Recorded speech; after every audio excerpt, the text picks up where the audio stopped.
Scientists are now convinced that we are not alone in the universe.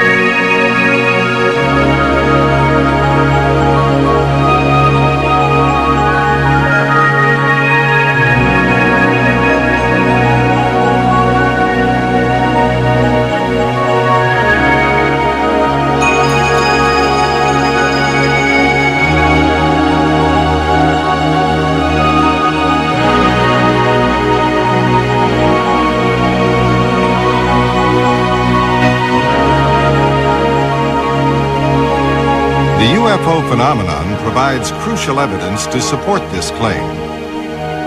Alien civilizations may have been monitoring us for over 3,000 years.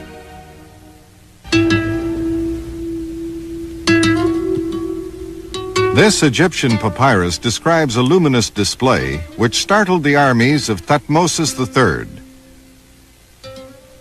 The Greeks and Romans too observed UFOs, and the curiosity they aroused during the Renaissance is evident from engravings and newspaper accounts of the time. The miniaturist Hans Glaser illustrated the Nuremberg sighting of 1561.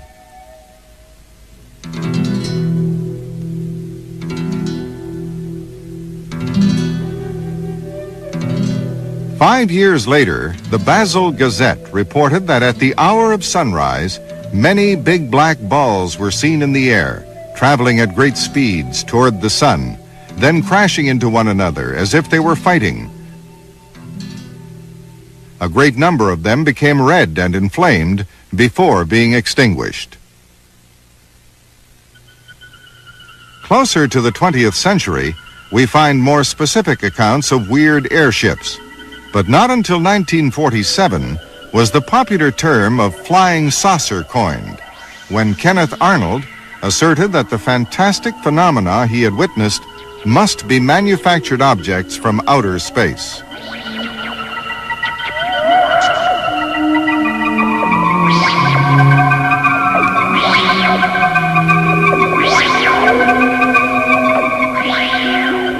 Photographs of UFOs flood in from all over the world.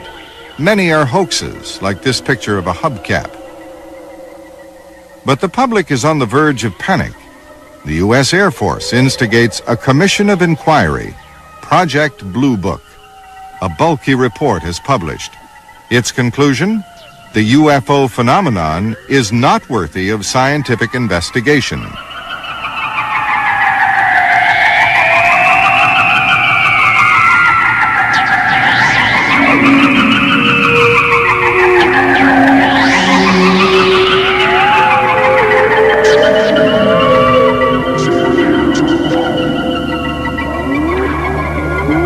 According to the Air Force, all UFOs can be accounted for in terms of man-made objects or natural occurrences.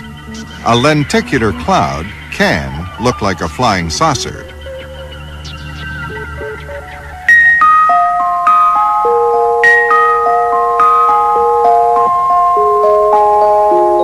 So can northern lights, created by the electrical particles which constitute solar winds, not to mention lightning balls and the like.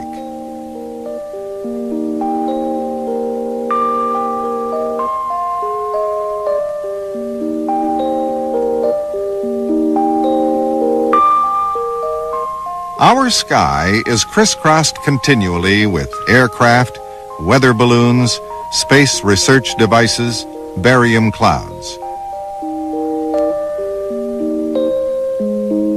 But what should we believe when there seems to be no available logical explanation for the claims of reliable witnesses?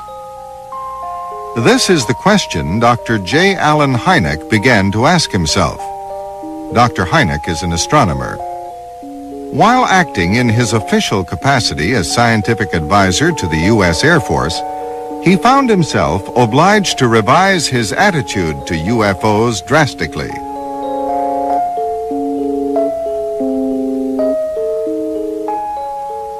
This device is certainly food for the imagination. But man-made objects move in a predictable fashion. Balloons, for instance, follow the prevailing wind. When in doubt, an investigator can check with the Meteorological Office for the dates and times of balloon launchings and for details of wind directions.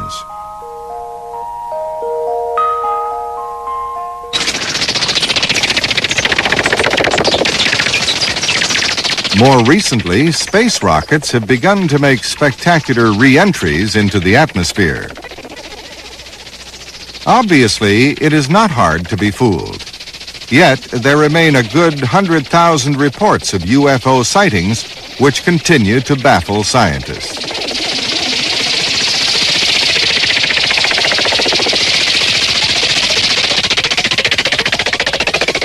Dr. Hynek, the Dean of American Ufologists, established a system of classifying UFO reports which has since been generally adopted.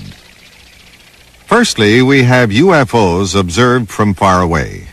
These may be further divided into lights seen at night,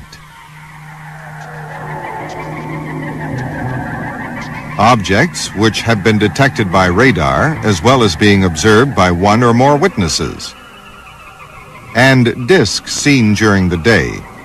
The second group comprises encounters with closer objects, close encounters of the first kind, less than 150 yards away, close encounters of the second kind. Physical traces are left. Close encounters of the third kind, occupants have been observed. Let's look first at sightings made from a distance.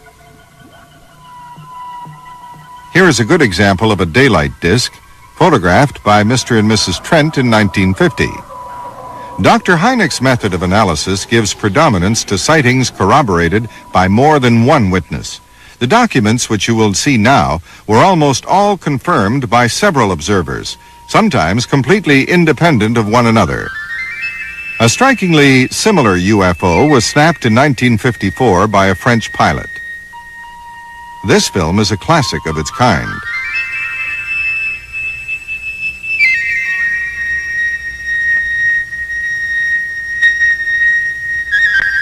Let's take another look at those luminous balls in slow motion. This document has been examined by various experts.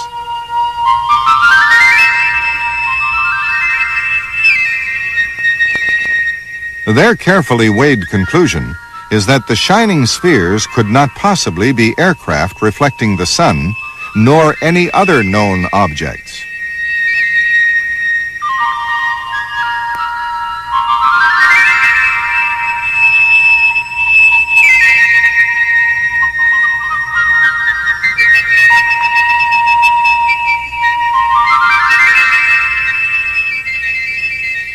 A remarkable number of reports come from highly responsible people.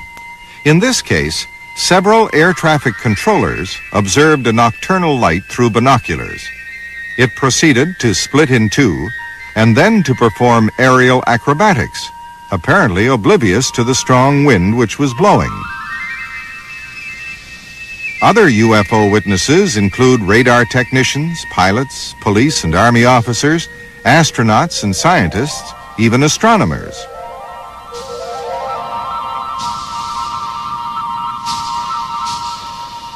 These nocturnal lights in boomerang formation were observed sweeping over a small town by several separate groups of people.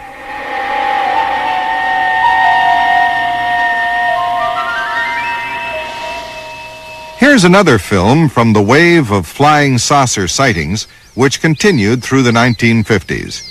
It was shot by a Navy photographer. No logical explanation for the white discs has ever been found. The vertical bar was printed onto the film by the Air Force to facilitate analysis of the object's flight angles.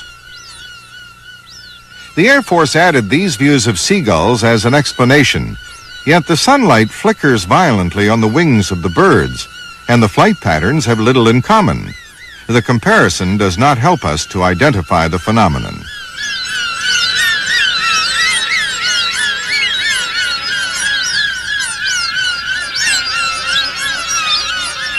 Above all, the main witness is adamant that the spheres he observed bore no resemblance to anything he had previously seen during his career as an aerial photographer.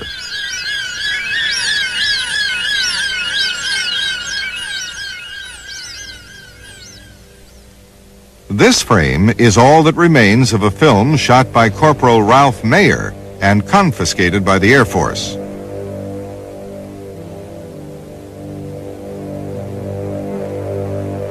The UFO in this publicity photograph of a Martin B-57 prototype was only picked up on processing. We can use the same photo to illustrate the famous 1952 case of the American base at Davis-Monthan.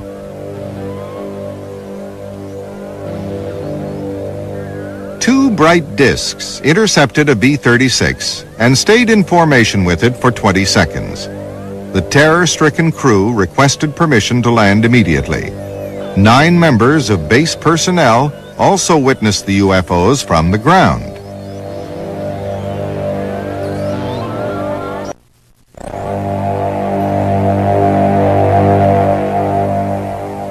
The official report on this case disappeared mysteriously. Government representatives have often gone as far as suppressing UFO evidence, but the exact scale of the cover-up operation is hard to judge.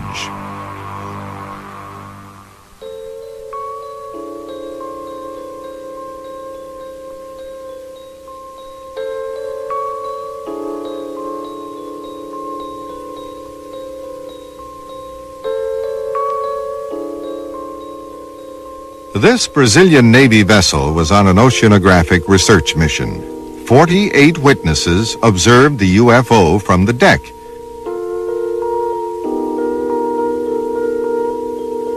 It had a metallic appearance with a halo of greenish phosphorescent vapor. The Brazilian government guaranteed the authenticity of the photographs and stood behind the witnesses.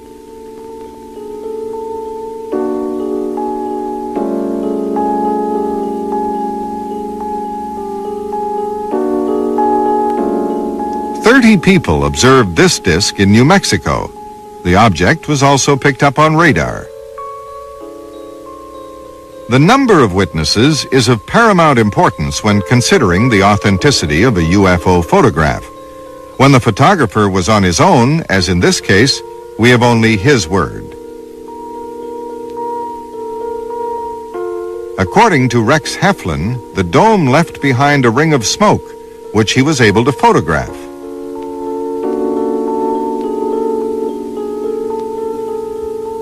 Two good color photographs now. In each case, there were 6 witnesses.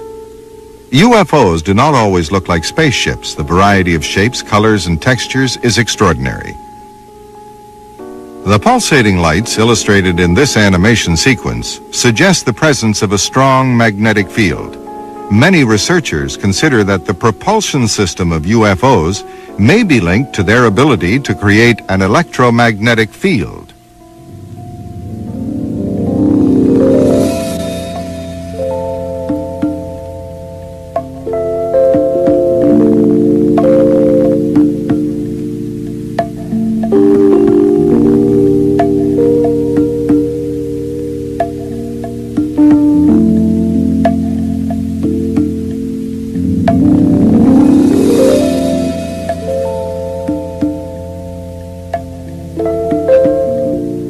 It is 1965. Ed White is the first American to walk in space.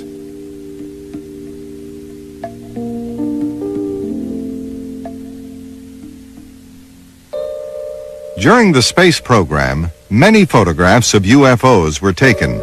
Unfortunately, however, these NASA documents are not accompanied by circumstantial reports.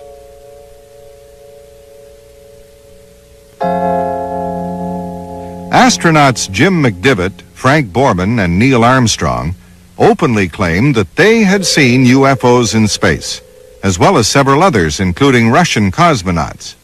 In many cases, NASA could not come up with any explanation.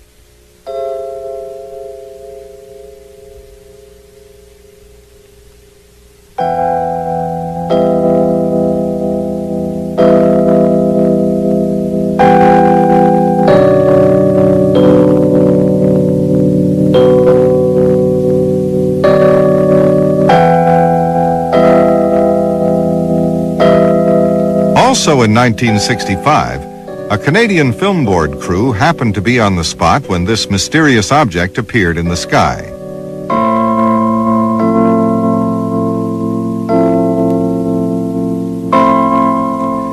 It is the clouds and the camera which are moving. The object remained stationary and was seen by dozens of people over a period of several hours. Its size was fantastic.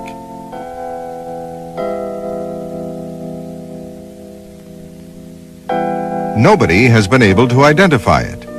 Abruptly, it disappeared as if it had swung into another dimension.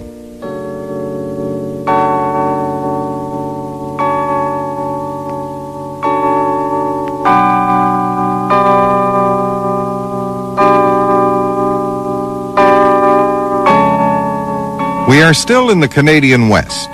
One evening in July, 3 men were returning home from a weekend devoted to mineral prospecting. Suddenly, an object appeared in the sky. Warren Smith took 2 photos. The first one shows the classical flying saucer shape of 2 pie plates, one on top of the other. Then the object went out of sight behind trees to reappear rising vertically towards the south. Smith quickly made a second exposure. The UFO phenomenon is multifarious. There is perhaps a natural explanation for this luminous mass, but where do all the metallic-looking objects come from? Like a virus attacking an organism, they are challenging our concepts and disturbing our environment. 1,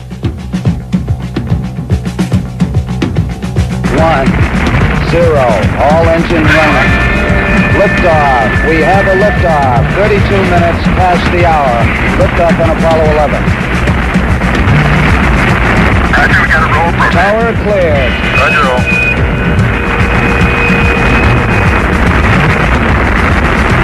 All complete and mission program.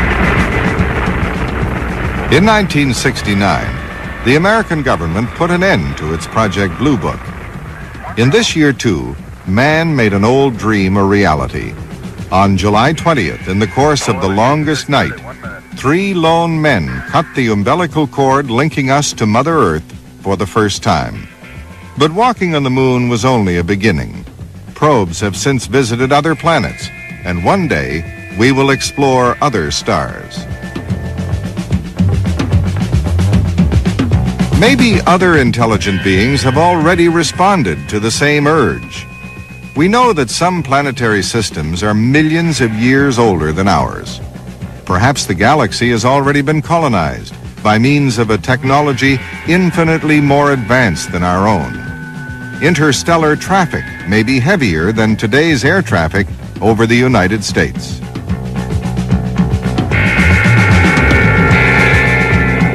The crew of the Apollo 11 mission would also see things. After their first day in space, Armstrong and Aldrin observed a strange object traveling slowly between their rocket and the moon.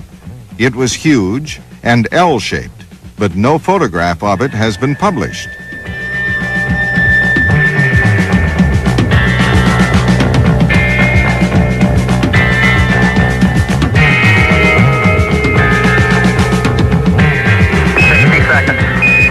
Lights on. Down 2.5. Forward. Forward. That's 40 feet down. Let's imagine that when we landed on the moon, the local population had been lined up to welcome us. What would we have done? We would probably have said, "Take me to your leader," and attempted to make some official contact, if at all possible. Here we have one of the profoundly disturbing aspects of the UFO phenomenon. Their occupants, in general, make no effort to enter into contact. On the contrary, they seem rather to avoid it systematically. Engine arm off. 413 is in. We copy you down, Eagle. Listen, Tranquility Base here. The Eagle has landed.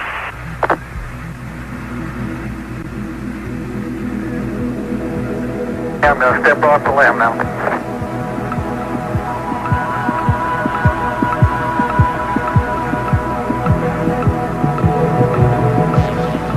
That's one small step for man,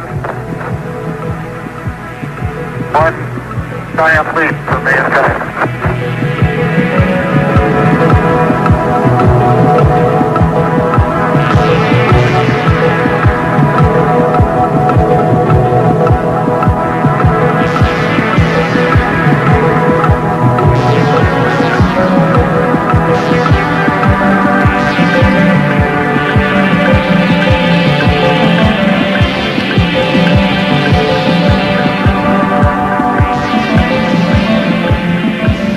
During the Apollo program, these strange luminous balls were photographed close to the moon, and close to Earth, this impressive, big, misshapen object. The astronauts of the Skylab project also saw UFOs. The Skylab 2 crew observed an extremely bright round object rotating on itself. Here, a shape which is suggestive of a vehicle with lights.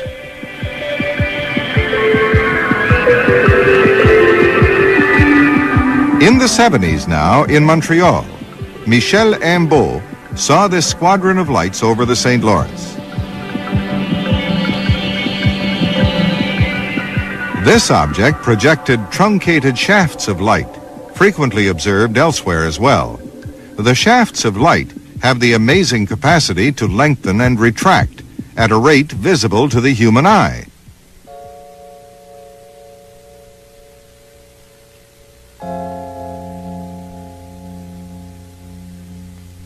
In Switzerland, a professional photographer and two friends watched this object suspended in the air. This bizarre trajectory was photographed near Kansas City in 1975. On the very same evening, at the same time, 10:45 on November 10th, a geophysicist noticed an unusual geomagnetic disturbance recorded by his instruments.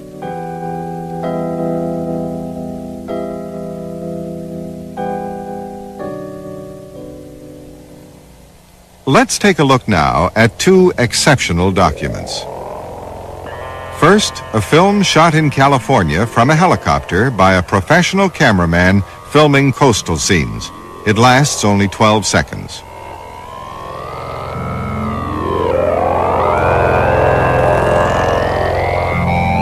In slow motion.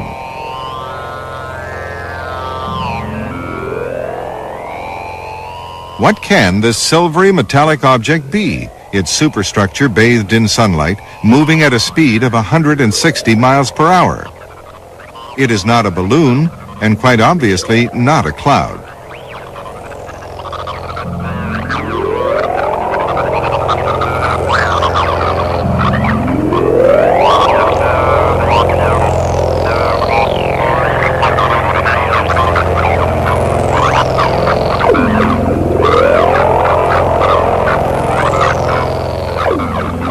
A television crew was shooting a car commercial in Guatemala when a fantastic object erupted into the sky over the city. It was observed by many witnesses. The cameraman's reflexes were good. Without stopping to think, he panned his video camera skyward.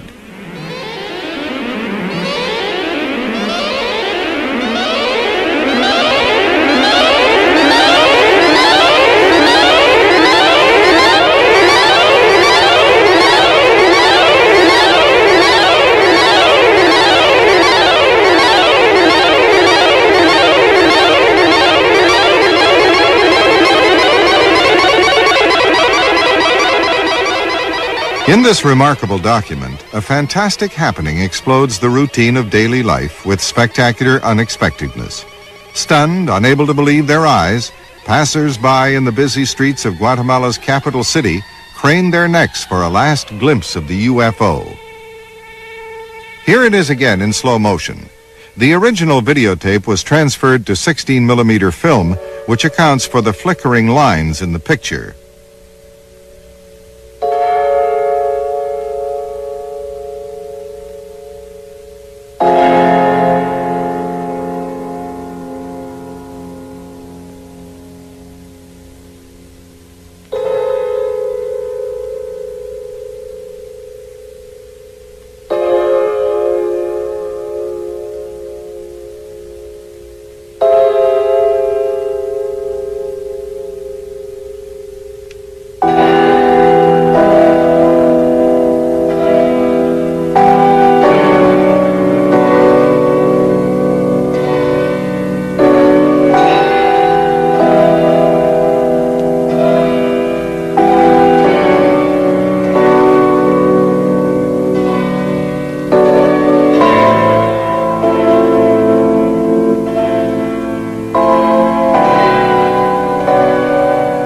This film is real. The object we see is real, like thousands of others. But one question remains unanswered. What are they?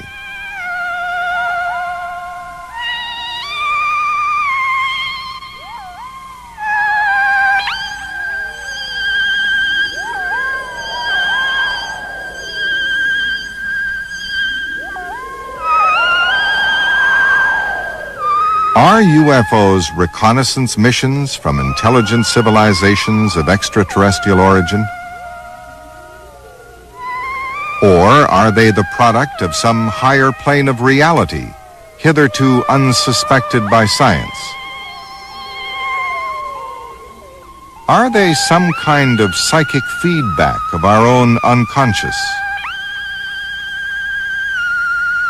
Or something else completely different? Something we have not even dreamed of.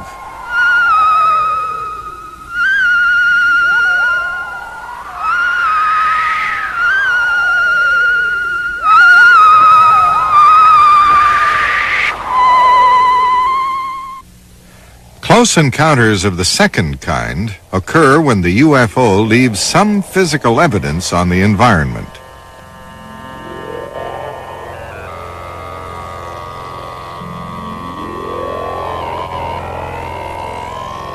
During the night, two young girls saw a luminous mass gliding away from their farmhouse.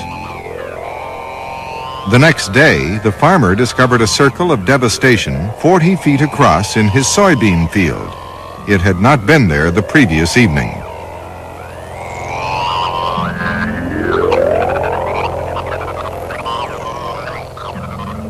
Dr. Hynek personally investigated this case. He remarked that the leaves were hanging from each plant. They were withered, as if they had been exposed to intense heat. The stalks were not broken, however, and the ground was unmarked, indicating that the heat had come from above, with no direct contact between the object and the plants.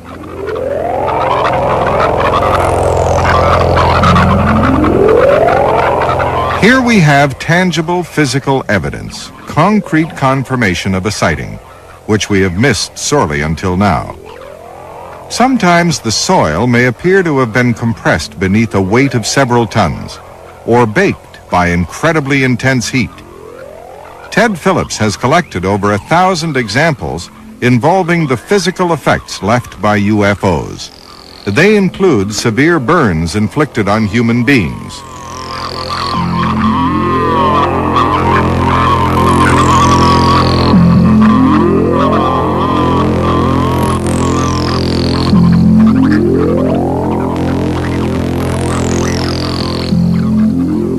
This daylight film Polaroid photograph shows the glowing ring left by a multicolored object.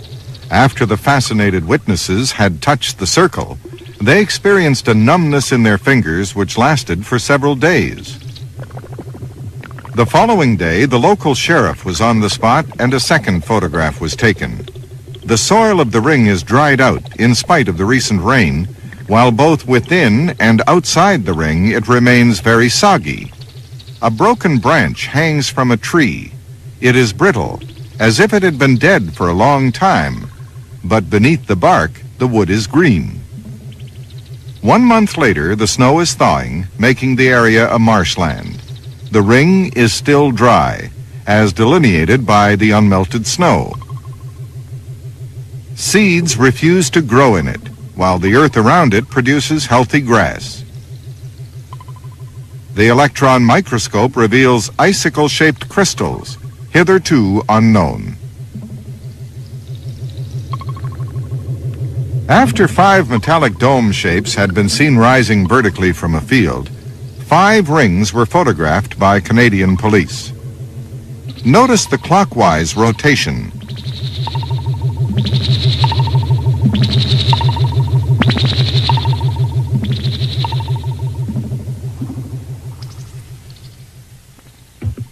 UFOs have also been reported as having stalled cars and caused electrical power failures. November 2nd, 1957 was a night to remember for Police Officer Fowler. At 11 p.m., he answered a telephone call from Pedro Saucedo, 4 miles out of Levelland, Texas, where he was driving a truck with Joe Salaz. They had been on Highway 116 when they saw a big flame ahead of them, a little to the right. As it approached, the engine stalled and the truck's headlights were extinguished. Saucedo further reported that when he got out to take a look, it was so hot that he threw himself on the ground. He described the UFO as a torpedo with a speed of 1,500 or 2,000 miles per hour. Officer Fowler concluded that his caller was in a state of inebriation. An hour later, the telephone rang again. A Mr. Wheeler had found himself face to face with a brightly lit egg-shaped object. 5 minutes later, a car driven by Mr. Wright stalls. He gets out to take a look under the hood. Only then does he become aware that an oval shape is resting on its belly in the middle of the road, bathed in a greenish-blue glow. It seems to be made of aluminum. Terrified, Wright jumps back into the car. The object rises almost vertically and disappears in a fraction of a second. At midnight, Jose Alvarez tells Officer Fowler that he has just come across an object sitting in the middle of the road and noticed the same physical effects on his car. Fowler is by now beginning to realize that something out of the ordinary is happening. He decides to send several police vehicles to the sector. At 12:45 a.m., another truck stalls in the face of a ball of fire, which changes color before taking off. And at 1 o'clock, Sheriff Clem and his deputy observe at 300 or 400 yards an oval light resembling a reddish sun. 3 other patrols see the object flash across the sky. A quarter of an hour later, a last truck driver, James Long, calls Officer Fowler. In all, his log records 8 distinct cases of vehicles immobilized in the presence of a UFO in a space of less than 2 hours. And that's not all. Reports of more sightings also came in from the surrounding district. The witnesses in the Levelland case did not know one another. The sightings they made were completely independent. What more conclusive evidence could we have for the reality of the UFO phenomenon? But the riddle remains unsolved. Exactly what does this cat-and-mouse game with cars mean? Burning steam emitted by a UFO left these marks on Stefan Michalak's stomach. His gloves and clothes caught on fire. Treatment of the burns lasted 18 months. Michalak was examined by 27 specialists, none of them able to diagnose the cause of his burns.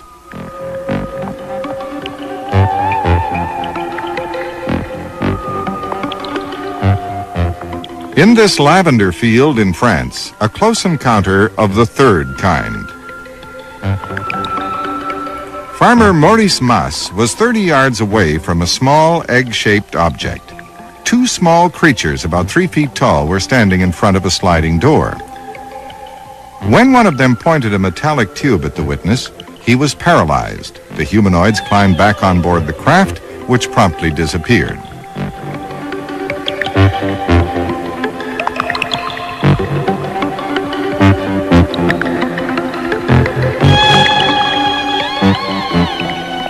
The patch of ground was left hard, like concrete. Mas could not get lavender to grow there for 7 years.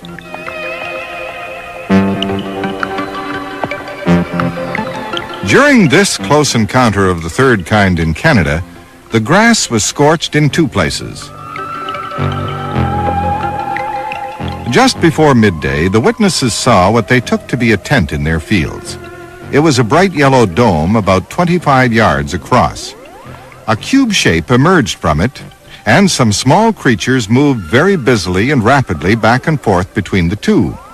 The witnesses assumed they were Boy Scouts and dismissed the matter from their minds, until a neighbor told them she had seen the dome disappear into the clouds. Apparently not the local scout troop after all. Strange visitors like these have been observed by hundreds of people throughout the world. They are always humanoid in shape. Here are a few samples.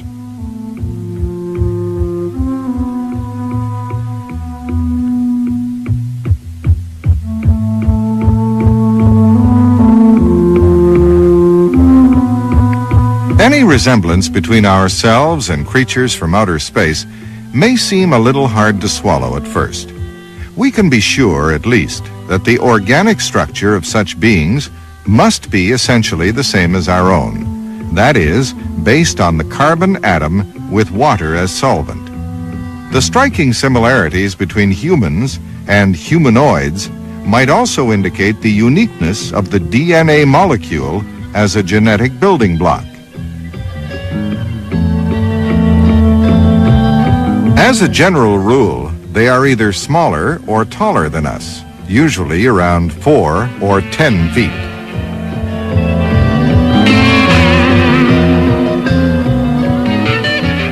"30 years ago, it was generally considered that flying saucers came from Mars.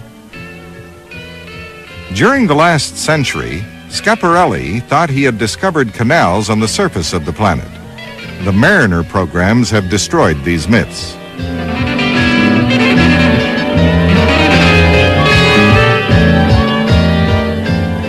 On the other hand, a slight atmosphere and traces of water have been discovered on Mars.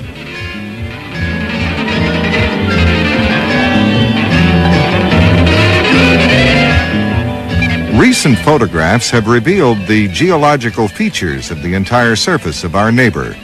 Strange, sinuous troughs have bewildered astronomers. Only a violently coursing liquid could have dug these riverbeds. During glacial periods like the present one, the water on Mars would have frozen as polar caps.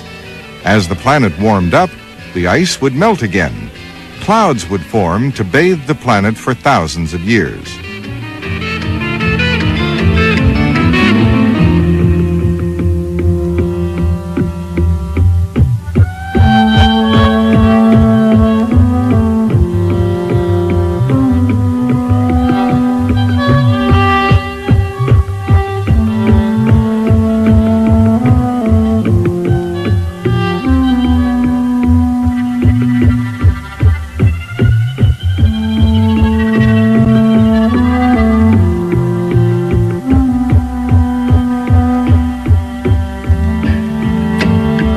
In 1976, the Viking probe landed on Mars and was able to photograph its landscape for the first time.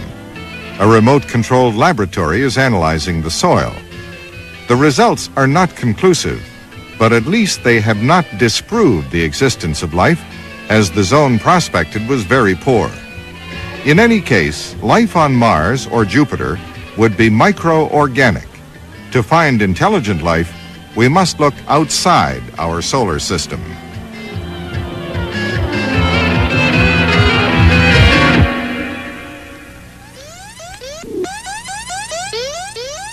In November 1974, a code message was dispatched in the direction of a cluster of 300,000 stars from Arecibo in Puerto Rico, where an entire valley has been transformed into a gigantic radio wave reflector. This is part of an ambitious scientific program going under the name of SETI, or Search for Extraterrestrial Intelligence.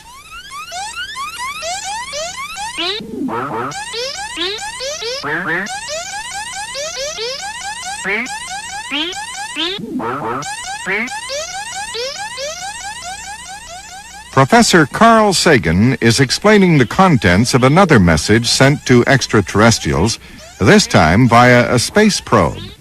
As well as the etching of the Earthling couple, the plaque specifies the position of our solar system in the Milky Way. Will this message ever be read in outer space? It will take Pioneer 10 billion years to reach the constellations of Ursa Major and Orion.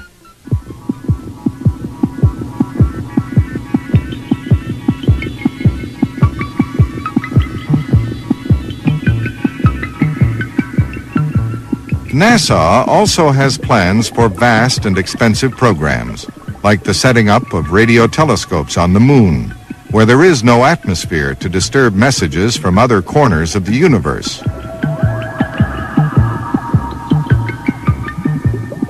How ironic it would be, though, if it should prove that the proof of extraterrestrial intelligence has been under our noses all the time, while we continue to spend our time and energy searching for it elsewhere.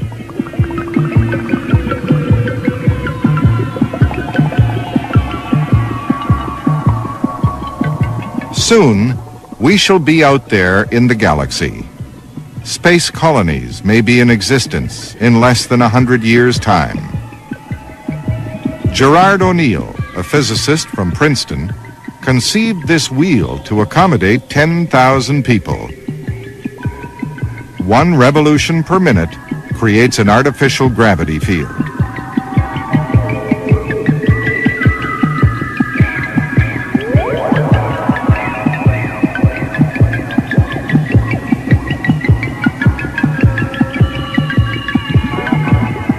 NASA proposes enormous power stations to gather solar energy.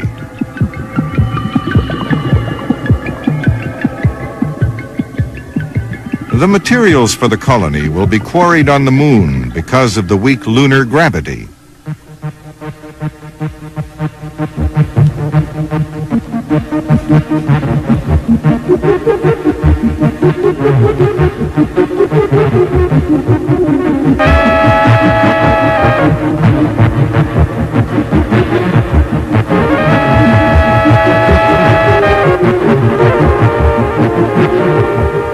Perhaps UFOs themselves are on missions from similar space colonies, permanent artificial planets passing close to Earth and sending off scouts, explorers, tourists maybe.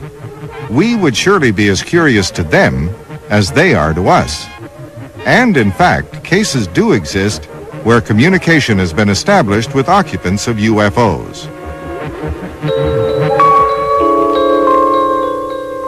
A close encounter of the third kind in New Guinea. Father Gill, a meticulous man, made notes.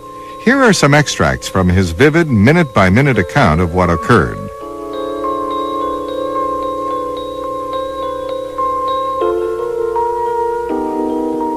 "6:55 p.m., something moving on top. A man, now 3 beings moving, luminous, busy on the bridge. Craft leaves.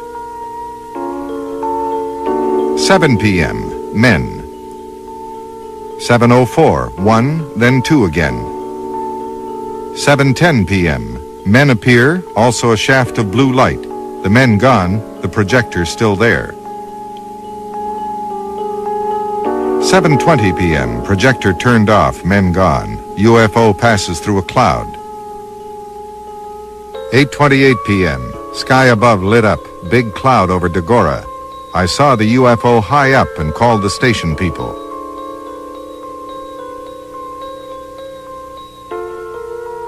The entire village and all 36 people was about to witness an extraordinary sequence of events. Second UFO gliding over the sea. Another over Wadobuna village. New cloud formation, big stationary UFO. Others coming and going in the clouds.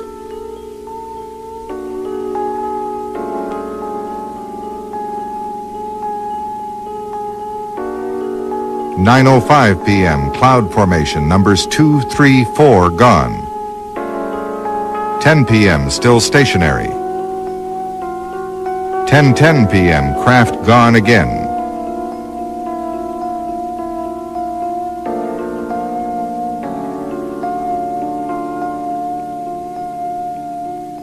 The UFO comes back again and disappears behind the clouds. Later, a sharp explosion is heard.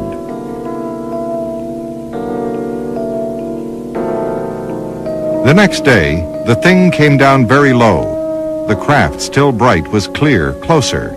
There were silhouettes on the bridge. The teacher said to me, "I wonder if it's going to land on the sports field." I replied, "Why not?" Eric and another boy waved their arms, and the silhouettes waved back.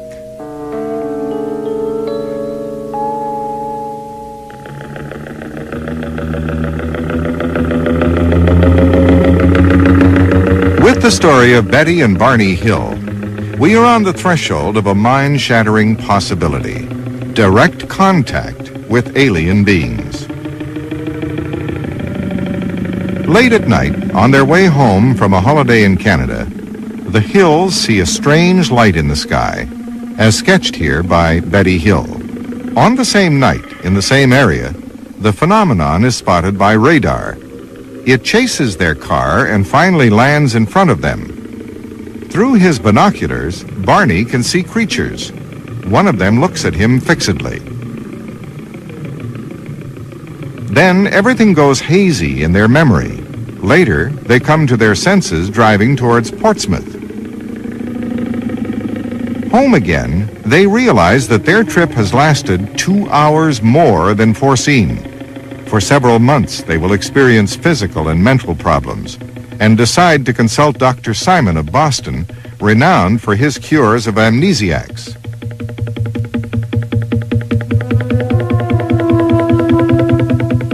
The Hills are hypnotized separately. Neither knows what the other has revealed to the doctor, yet the two accounts concur perfectly. According to the Hills' testimony under hypnosis, the craft landed on the highway. Creatures got out of it and led Betty and Barney on board. Here it is in cross-section.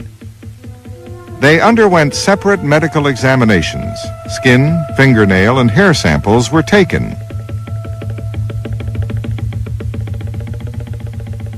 This sketch, drawn under hypnosis, shows one of the occupants.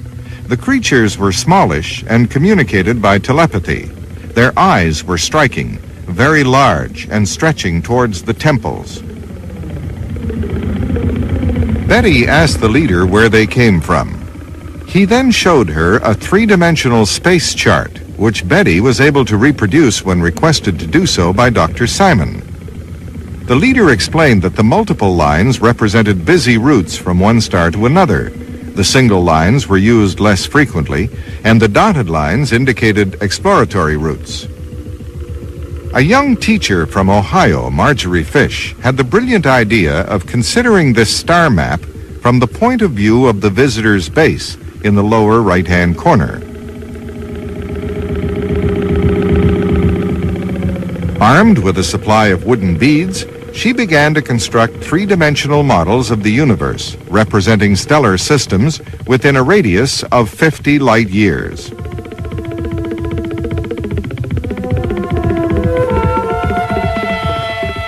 Marjorie Fish chose only those stars liable to sustain life. The scale of star classification goes from the blue and mauve stars to the red giants and supergiants. The excessive cold or heat of these extremes of the scale would prohibit any form of carbon-based life developing on their planets.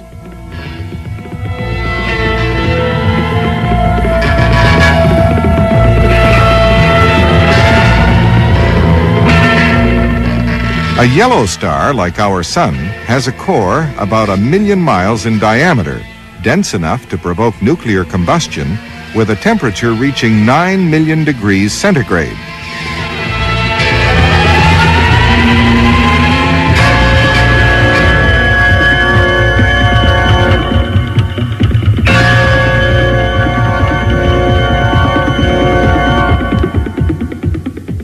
Marjorie Fish ended up with 46 yellow suns. Here are those which are visible from the southern hemisphere. From 1968 to 1973, she patiently constructed several models of our stellar neighborhood.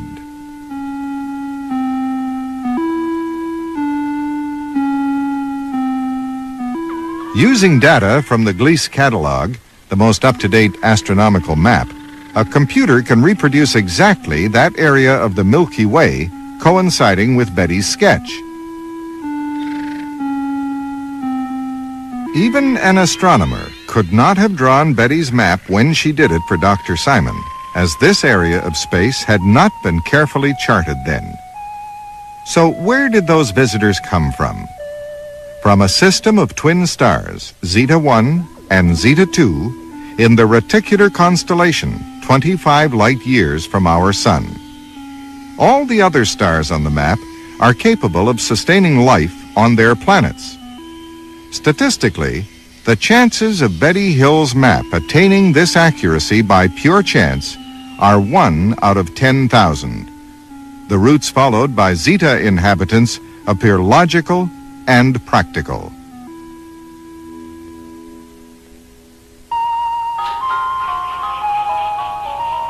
Betty's map offers some astonishing evidence. For the first time, science has been able to confirm the authenticity of information received by an eyewitness from extraterrestrials. How could they have traveled from there to here? 25 light years at the speed of light means a round trip of 50 years. According to Einstein, by the time they returned to Zeta Reticuli, the alien astronauts would not recognize their own world. It would have aged by several hundred years. Black holes could be the key to the enigma. Astronomers say anything might be possible inside or through a black hole. What are they? Merely a star at the moment of its death. A huge collapsing of its entire mass and energy, creating a gravitational field of inconceivable magnitude.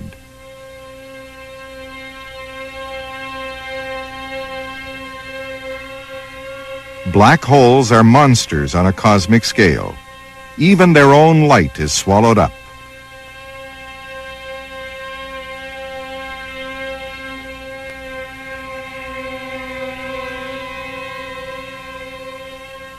Other neighboring stars disappear into the bottomless pit.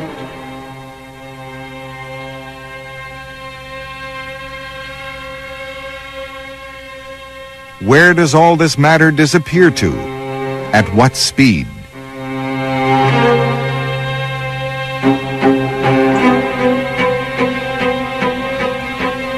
Black holes might very well be space tunnels, shortcuts in space that a highly advanced civilization has learned to utilize to span not only a few light years, but billions.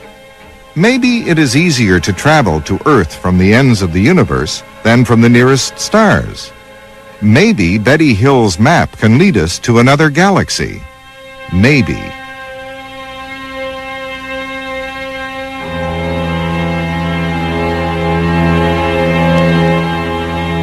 We do not yet hold the key to the mystery in our grasp. For all we know, the UFO phenomenon is simply a tactic designed to accustom us human beings to the idea of contact with extraterrestrial beings. How long before we are judged ready?